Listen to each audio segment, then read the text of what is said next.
What's going on, everybody? It's your boy Kornbread, and I know why you're here. You have watched Gamescom, you've played plenty of Grounded, you've looked at this roadmap, and you are like, man, all this dope stuff coming up. Where do I put my base? How do I prepare for what's about to happen? And I have what I believe to be the perfect spot for you to place your base that will set you up nicely for at least the next two updates, being the fall and winter update. Well, let me not assume, and let me go ahead and give you a brief overview of what's to come in Grounded 2 in case you're not savvy to what's coming. The fall update, which I have a personal prediction will come out in late September to early October, maybe, going to introduce us to Axel, the first park boss of Grounded 2. Axel is a massive tarantula coming in at 16 times the size of the player and about 4 times the size of a wolf spider. Axel is also going to come with Axel armor, weapons, furniture, and recipes. Now this brings us to our winter update, which I believe will probably come sometime in December, January, maybe even February. And this will introduce the community garden, as well as some new bugs, being the cricket, the airwig, and some variants of existing bugs that we have out there. And will also give us our tier 3 equipment. And that is why this base location is also going to be good, because there are some tier 3 things that are around that we cannot yet get. With that being said, let me introduce you to my base, the Breaded Fortress, located in the northeast section of Brook Hollow Park, just above the fire pit area. This location is certainly prime real estate, as it is just southwest of where Axel's arena is going to be, and it's just east of where the community garden is going to be. Now, your base does not have to be as intricate as mine. I put entirely too much time, more time than I'm willing to tell you that I put into making this base, but I will show you things that are around this area, and then we'll take a base tour. We'll get started with some resources that you could put to use now, like Evercold chunk, weed stem, milkweed, as well as some of those snail shells. As you can see, all within a rock throw's distance of the base, as well as pine needle and acorn. These items can be found in abundance near this base location. All right, from the east side of our base, you can see some pine cones here at the base level, as well as some rusty nails. These are level 3 items that we'll be able to get later, so that just shows the longevity of the base. There's also a lot of burrweed, which is a level 3 weed in this area. You have thistle plants right alongside that. That's good for crafting material, as well as for you bow and arrow users. There's also some more here to the north side next to this log pile. We have, I believe, 2 large thistle plants right here. Now, this is just mere speculation, and I just want to throw this in here while I'm on the topic, but there's a log pile just north of the base, and I believe this will be a future POI. You can see an entrance right here. Now, this is a quick tidbit for the people that try to do everything. Right here on the trash can, the crow perches usually about twice a day. So if you take your orb weaver and you stand on this right here and you wait, you will be able to scan the crow when it perches right here. It is indeed important to be mindful that this base is right outside of the hood. As you can see right here, there are plenty of insects that would love to tear you apart, and they are right over here just outside your base. But this is the area in which you can find your Evercoal, as well as 2 milk mullers. One's usually at the top and at the base of it, so you can just walk right on up there and grab it. So at the base and at the top, you'll find milk mullers.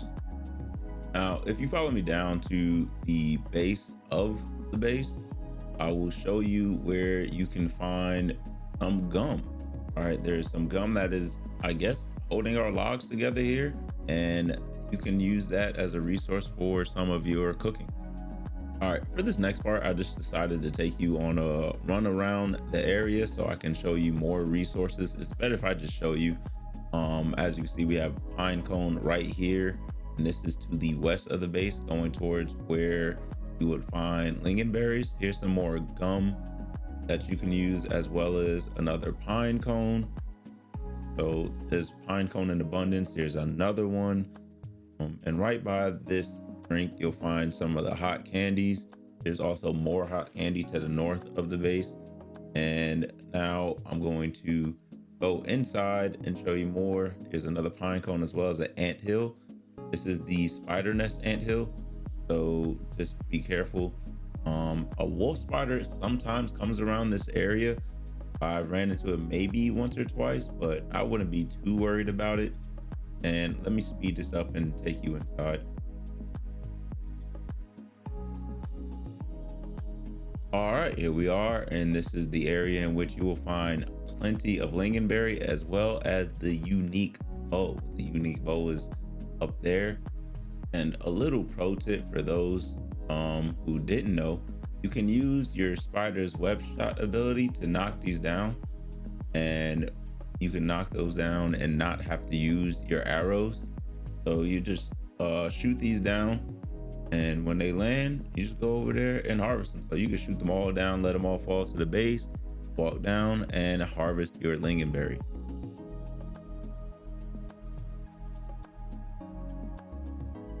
Then of course, here is another entrance / exit that will take us right to our base. If you made it this far in the video, I would just like to take a brief second to ask that you like, comment, and subscribe, as well as go over to my Twitch channel and give me a follow. It's free, costs you nothing, but it does mean the world to me, and I would greatly appreciate it. It takes a lot to make these videos, and I just like to know that you enjoy them. And without further ado, allow me to take you on a tour on Casa de la Kornbread and Grounded 2. All right, so we walk into this spacious living space. As you can see, I went with an open floor plan. This is the bar right here overlooking the fire pit area. And then this is like a little dining area. I'm going to put more things here. I just wanted to get this video made for you. This is my armory with a lot of armor dummies right there, as well as places to put your weapons and shields. This is the chill area. Now, I'm waiting for them to fix this, but right now the paintings can only look one way, or the signs, excuse me, they only look one way. So when they fix that, that'll be switched around. And if we come back over here to the front, this right here is where we collect our water.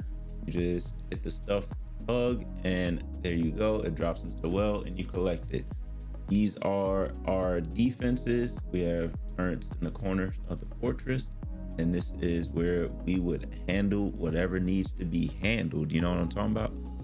It's important to remember that when you get attacked, it's based on your location, not necessarily your base. So I do have one set up in the front where I usually run out to, and I'll just shoot them with that one. It's set up on a peak dome, so that will take them out. Here's another border catcher, as well as more defenses. I mean, I'll be able to shoot down flying bugs with these, but and then I can shoot down at the scorpions below, but it's just for fun, honestly.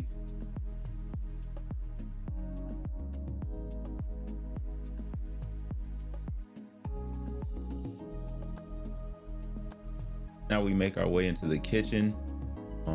I have a basket here in which I keep things for the recipes, whether it's smoothies, or the cooking. But that's just, you know, a little simple kitchen, nothing crazy. Now let me take you upstairs to where the magic happens. This is my lighting. I'm gonna gatekeep on how I made it. I'm sure you guys can figure it out though. But I really do like it. It looks really good at night. We have some stuffed insects and creatures. I'll put more in here. Once again, it's just I wanted to get this video out, and it just took so long to make this base. These are our resting areas, and as more comes out as well, I think I'm just gonna put some actual things here. I didn't want to just crowd the space and then have to recycle a lot of things. This is the front balcony where you can look out and over, you know, as you can address your peasants and peons.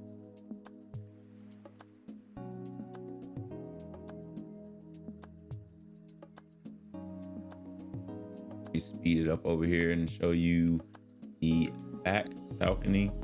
Nothing special, but this is the back entrance. Of course, if you have the orb weaver, you can just come up that way.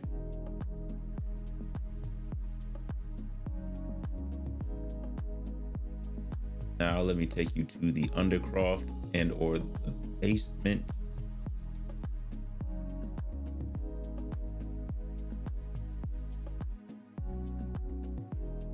This is like an arena area. Sometimes the scorpions will fight orb weavers that spawn down there, and you could just, take a seat right here and watch the action. Pretty funny to watch sometimes. Or if you throw bait in there, yeah, it'll attract them and they'll fight. And here is where we'll craft. I have to put more in here, of course, but drying racks, grinders, and things of that nature. And right under that is storage. It's minimal at the moment just because I just wanted to build this base. I have so much stuff in like my makeshift base that I just have to carry over. And then right here is a back entrance under the log. As you can see, like I said before, I just wanted to get this done. So we'll get this part figured out, but it's all done. You just come across right here and you come out right to the back, and then you could honestly take this over there just to Axel's arena. However, oh, all right, yeah, don't worry about him, he's cool. But yeah, so you come over here and this is where I will collect my sap, because you cannot collect sap from the log that we're on because it's not a live log. And there you have it, folks. That is my base in all its glory. I hope you enjoyed this video. I hope you found the information helpful. I hope you make a base in this location, and I hope I inspired you to do so. Please leave a comment down below. Let me know what you think of my base as well as the location. Or if you know another location, let me hear it. Once again, I'm Kornbread, and y'all have a blessed one.